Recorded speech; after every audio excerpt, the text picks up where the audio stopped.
Thank you to Frank, Richard, Oni. Thank you for your service to America as well, in addition to the duties that you perform here. I've had the good fortune to be a frequent visitor here to Egypt and the Middle East as Secretary of State. In my prior role as CI Director, I was here with some frequency, and I came here too as a member of Congress. Every time I come, I get to see something new, something wonderful. This trip is especially meaningful for me as an evangelical Christian coming so soon after the Coptic Church's Christmas celebrations.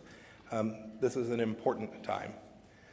We're all children of Abraham, Christians, Muslims, Jews. In my office, I keep a Bible open on my desk to remind me of God and His Word and the truth. And it's the truth, lowercase t, that I'm here to talk about today. It is a truth that isn't often spoken in this part of the world, but because I'm a military man by training, I'll be very blunt and direct today. America is a force for good in the Middle East. We need to acknowledge that truth, because if we don't, we make bad choices, now and in the future. And our choices, the choices we make today, have consequences for nations and for millions and millions of people, for our safety, for our economic prosperity, for our personal freedoms, and those of our children. And there's no more appropriate place than where I'm standing today to have this discussion at the American University here in beautiful Cairo. As Frank said, this year marks 100 years since the founding of this institution. And the AUC is more than just a university. It is an important symbol of America's friendship with Egypt and what binds our people together. Together, we've created a modern place of learning in the midst of an ancient civilization with its own rich history of artists, poets, and intellectuals. Egypt has always been a land of striving, and yet, times, your aspirations and those of your brethren in the Middle East have seemed impossible to achieve. These lands witnessed convulsions from Tunis to Tehran as old systems crumbled and new ones struggled to emerge. That's happened here too. And at this critical moment, America, your longtime friend, was absent too much. Why? Because our leaders gravely misread our history and your historical moment. These fundamental misunderstandings set forth in this city in 2009 adversely affected the lives of hundreds of millions of people in Egypt and all across the region. Remember, it was here in this city, that another American stood before you. He told you that radical Islamist terrorism does not stem from an ideology. He told you that 9/11 led my country to abandon its ideals, particularly in the Middle East. He told you that the United States and the Muslim world needed, quote, a new beginning, end of quote. The results of these misjudgments have been dire. In falsely seeing ourselves as a force for what ails the Middle East, we were timid in asserting ourselves when the times and our partners demanded it.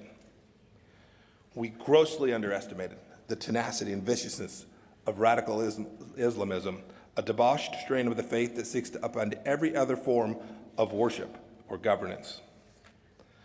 ISIS drove to the outskirts of Baghdad as America hesitated. They raped and pillaged and murdered tens of thousands of innocents. They birthed the caliphate across Syria and Iraq and launched terror attacks that killed all across continents. America's reluctance, our reluctance to wield our influence kept us silent as the people of Iran rose up against the mullahs in Tehran in the Green Revolution. The Ayatollahs and their henchmen murdered, jailed, and intimidated freedom-loving Iranians. And they wrongly blamed America for this unrest when it was their own tyranny that had fueled it. Emboldened, the regime spread its cancerous influence to Yemen, to Iraq, to Syria, and still further into Lebanon.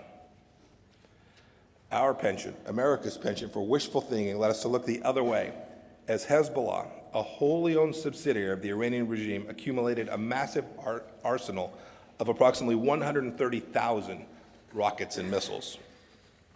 They stored and positioned these weapons in Lebanese towns and villages in flagrant violation of international law. That arsenal is aimed squarely at our ally, Israel. When Bashar Assad unleashed terror upon ordinary Syrians and barrel-bombed civilians with sarin gas, a true echo of Saddam Hussein's gassing of the Kurdish people, we condemned his actions, but in our hesitation to wield power, we did nothing.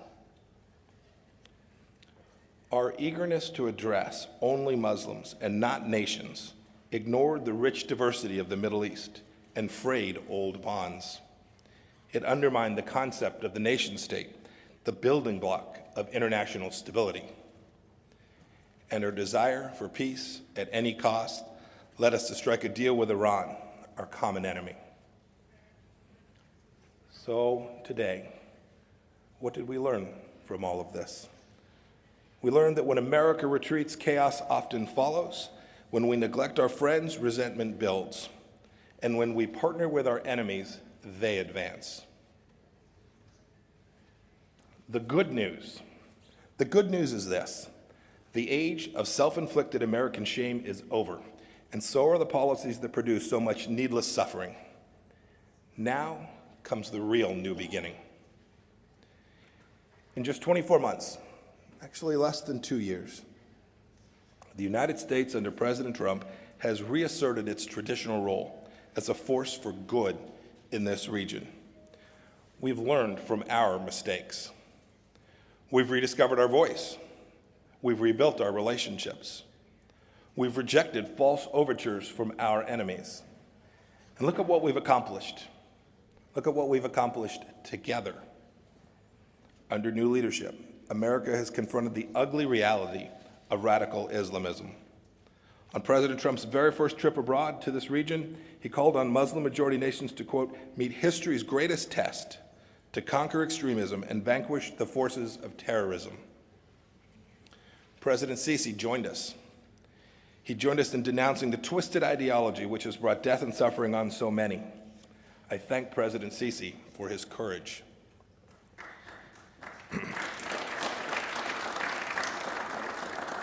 As I said in a recent speech that I gave in Brussels, our words mean something again, and they should. West Point taught me a basic code of integrity. If we commit American prestige to an action, our allies depend on us to follow through. The Trump administration did not stand idly by when Bashar Assad used chemical weapons against his people. Indeed, President Trump unleashed the fury of the U.S. military not once, but twice with Allied support. And he's willing to do it again, although we do hope that he does not have to. For those who fret about the use of American power, remember this: America has always been and always will be a liberating force, not an occupying power. We've never dreamed of domination in the Middle East. Can you say the same about Iran? In World War II, American GIs helped free North America from Nazi occupation. 50 years later, we assembled a coalition to liberate Kuwait from Saddam Hussein. Would the Russians or Chinese come to your rescue in the same way, the way that we have? And when the mission is over, when the job is complete, America leaves. Today, in Iraq, at the government's invitation, we have approximately 5,000 troops, where there were once 166,000. We once had tens of thousands of U.S. military personnel stationed in Saudi Arabia. Now that number is a tiny fraction. When we do set up major bases, as we've done in Bahrain, in Kuwait, and Qatar, and in Turkey and the Emirates, it's at the invitation of the host country. In that same spirit, just last year, America bolstered a coalition of allies and partners to dismantle the Islamic State's caliphate, liberating Iraqis, Syrians, Arabs and Kurds, Muslims and Christians, men, women, and children. President Trump empowered our commanders in the field to strike ISIS quicker and harder than ever before. And now, 99% of the territory ISIS once held is liberated. Life is returning to normal for millions of Iraqis and Syrians. Nations in the global coalition should all be enormously proud of this achievement. Together, we have saved thousands of lives. Our allies and partners have helped greatly in this counter-ISIS effort. France and Britain joined our strikes on Syria and have supported our anti-terror effort around the world. Jordan and Turkey have hosted millions of Syrians fleeing violence. Saudi Arabia and Gulf countries have generously contributed towards stabilization efforts. We thank all of them for their help, and we urge them to continue. The United States has also helped liberate areas as an important means of preventing the caliphate from reemerging. We've provided $2.5 billion in humanitarian assistance to Iraq since 2014, and our churches and nonprofits do good work there every day as well. We and our allies generated nearly $30 billion in grants and financing support to aid Iraq's reconstruction during the Kuwait Reconstruction Conference just this past year. Think about the people we're helping. Last year, I hosted the first ever Ministerial to Advance Religious Freedom in Washington. At that conference, our ambassador at large recounted his trip to Iraq. There, he met Yazidi women who had been sold into bondage, whose children had been ripped out of their arms. Life under ISIS was real hell, a living hell on earth. Today, those areas are liberated thanks to our coalition's power and might and commitment. I recall a line from your late Nobel laureate, Naguib Mahfouz, quote, "Good is achieving victory every day. It may even be that evil is weaker than we imagine." Let's turn to Iran. President Trump has reversed our willful blindness to the danger of the regime and withdrew from the failed nuclear deal with its false promises. The U.S. reimposed sanctions that should never have been lifted. We embarked on a new pressure campaign to cut off the revenues the regime uses to spread terror and destruction throughout the world. We joined the Iranian people in calling for freedom and accountability. And importantly, we fostered a common understanding with our allies of the need to counteract the Iran regime's revolutionary agenda. Countries can increasingly understand that we must confront the Ayatollahs, not coddle them. Nations are rallying to our side to confront the regime like never before. Egypt, Oman, Kuwait, and Jordan have all been instrumental in thwarting Iran's efforts to evade sanctions. The UAE has canceled its imports of Iranian condensate following the reimposition of American sanctions. Bahrain has exposed the Revolutionary Guard proxies that are active in its country and is working to stop Iran's illicit maritime activities in its region. Saudi Arabia, too, has worked with us to counter Iranian expansion and regional influence. We, the United States, commend each of these efforts, and we seek for all nations to continue the work to constrain the full array of the regime's malign activity. The work to curb the regime's deadly ambitions isn't confined to the Middle East. America's friends and partners from South Korea to Poland have joined our effort to stop Iran's wave of regional destruction and global campaigns of terror. Countries across the globe have cut Iranian oil imports to zero and are working towards that goal. Private companies in France, Germany, Britain, and elsewhere have all calculated that enriching themselves through work with the regime is bad for business and bad for the people of their own countries. In Yemen, we've assisted our coalition partners as they take the lead in preventing an Iranian expansion that would be disastrous for world trade and regional security. As is always the case with America, our engagement has also been coupled with robust humanitarian aid. We've supported the UN talks to put Yemen on the path to peace. In Lebanon, Hezbollah remains a major presence, but we won't accept this status quo. Our aggressive sanctions campaign against Iran is also directed to the terror group and its leaders, including the son of Hassan Nasrallah, the head of Hezbollah. Now let's talk about America's efforts to build coalition. The Trump administration has moved quickly to rebuild links amongst our old friends and nurture new partnerships. My very first trip in this job included stops in Israel, Jordan, and Saudi Arabia. In fact, after being sworn in as Secretary of State, I visited these countries before I ever went to my office in Washington, D.C. And I welcome your leaders to my office often, as I did with Foreign Minister Shukri in August of last year. Coalition building for America is natural, but in past years we've neglected it. This administration has enjoyed fruitful relationships in the Middle East for hundreds of years, but we must keep them and work to keep them. Look, our ties stem back a long ways, with Morocco and Oman back to 1777 and 1833. And our friendship with the country in which we are today, Egypt, stems back generations. Indeed, this year marks the 70th anniversary of our diplomatic relations with Jordan. We're building out a healthy dialogue with the government of Iraq, a thriving and young democracy. We're also building relationships for our shared prosperity. It is time for old rivalries to end for the sake of the greater good of the region. The Trump administration is also working to establish the Middle East Strategic Alliance to confront the region's most serious threat and bolster energy and economic cooperation. This effort is bringing together members of the Gulf Cooperation Council as well as Egypt and Jordan. Today, we ask each of those countries to take the next step and help us solidify MESA. We're also seeing remarkable change. New bonds are taking root that were unimaginable until very recently. Who could have believed a few years ago that an Israeli prime minister would visit Muscat, or that new ties would emerge between Saudi Arabia and Iraq, or that a Roman Catholic pope would visit this city to meet with Muslim imams and the head of the Coptic faith? In October of last year, the Israeli national anthem played as an Israeli judo champion was crowned the winner of a tournament in the United Arab Emirates. It was the first time that an Israeli delegation was allowed to participate under its own national flag. It was also the first time that an Israeli culture and sports minister attended a sports event in the Gulf. She said, and I quote, "It is a dream come true.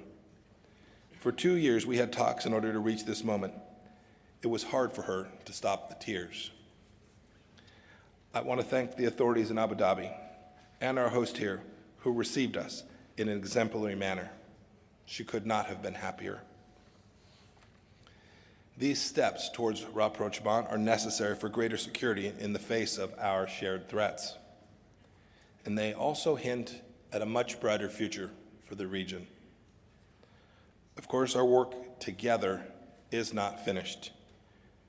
It's almost never America's work alone. The U.S. knows that we can't and shouldn't fight every fight or sustain every economy. No nation wants to be dependent on another. Our aim is to partner with our friends and vigorously oppose our enemies because a strong, secure, and economically vibrant Middle East is in our national interest, and it's in yours as well. Let me be clear. America will not retreat until the terror fight is over. We will labor tirelessly alongside you to defeat ISIS, Al-Qaeda, and other jihadists that threaten our security and yours. President Trump has made the decision to bring our troops home from Syria. We always do, and now is the time. But this isn't a change of mission. We remain committed to the complete dismantling of ISIS, the ISIS threat, and the ongoing fight against radical Islamism in all of its forms. But as President Trump has said, we're looking to our partners to do more, and in this effort, we will do so going forward, together. For our part, airstrikes in the region will continue as targets arise. We will keep working with our partners in the coalition to defeat ISIS. We will continue to hunt down terrorists who seek safe havens in Libya and in Yemen. We strongly support Egypt's efforts to destroy ISIS in the Sinai. We strongly support Israel's efforts to stop Tehran from turning Syria into the next Lebanon. And as the fighting continues, we will continue to assist our partners in efforts to guard borders, prosecute terrorists, screen travelers, assist refugees, and more. But assist is the key phrase. We ask every peace-loving nation of the Middle East to shoulder new responsibilities for defeating Islamic extremism wherever we find it. It is important to know also that we will not ease our campaign to stop Iran's malevolent influence and actions against this region in the world. The nations of the Middle East will never enjoy security, achieve economic stability, or advance the dreams of their people if Iran's revolutionary regime persists on its current course. February 11th will mark 40 years since the oppressive regime came to power in Tehran. America's economic sanctions against the regime are the strongest in history and will keep getting tougher until Iran starts behaving like a normal country. The 12 demands that we stated in May remain in force because the regime's threat to the region endures. In Syria, the United States will use diplomacy and work with our partners to expel every last Iranian boot and work through the UN-led process to bring peace and stability to the long-suffering Syrian people. There will be no U.S. reconstruction assistance for areas of Syria held by Assad until Iran and its proxy forces withdraw, and until we see irreversible progress towards a political resolution. In Lebanon, the United States will work to reduce the threat of Hezbollah's missile arsenal, which is aimed at Israel and can reach all points inside of that country. Many of these rockets are equipped with advanced guided systems courtesy of Iran, and that's unacceptable. Iran may think it owns Lebanon. Iran is wrong. In Iraq, the United States will help our partners build a nation free of Iranian influence. This past May, Iraqis rejected sectarianism in a national election, and we will support that wholeheartedly. The people there refuse to be cowed by Iranian-backed thugs and armed groups. Iraqis have strengthened ties with Arab neighbors, peacefully resumed cooperation between the Kurdish region and Baghdad, and have renewed their focus on fighting corruption. And in Yemen, we will continue to work for a lasting peace. And I think this is clear, but it is worth reiterating. The United States fully supports Israel's right to defend itself against the Iranian regime's aggressive adventurism. We will continue to ensure that Israel has the military capacity to do so decisively. The Trump administration will also continue to press for a real and lasting peace between Israel and the Palestinians.